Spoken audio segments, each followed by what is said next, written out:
ఢిల్లీలో ఎర్రకోట సమీపంలో పెద్ద బాంబ్ బ్లాస్ట్ జరిగింది. ఇందులో అనేక మంది ప్రాణాలు కోల్పోయారు.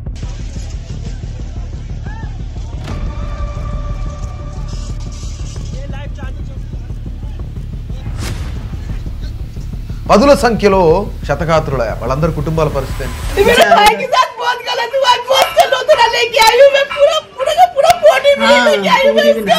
వాళ్ళందరి యొక్క బాధలేంటి, వాళ్ళ కుటుంబ నేపథ్యాలేంటి?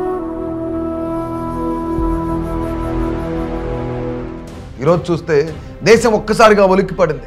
దేశంలో అనేక నగరాలైన మెట్రోపాలిటన్ సిటీస్ ఏవైతున్నాయి వాటన్నిటి మీద కూడా టార్గెట్ చేశారా అనేది చాలా మంది చర్చ జరిగింది. కానీ ఇక్కడ విస్తుపోయే విషయాలు బయటపడుతున్నాయి. ఎవరైతే కేంద్ర దర్యాప్తు సంస్థలు దర్యాప్తు చేస్తున్నారో, ఇప్పుడు కస్టడీలో ఉన్న ఉగ్రవాదుల దగ్గర మాట్లాడుతున్నారో, ఉగ్రవాదుల దగ్గర నుంచి సమాచారం రాబడుతూ ఉన్నారు.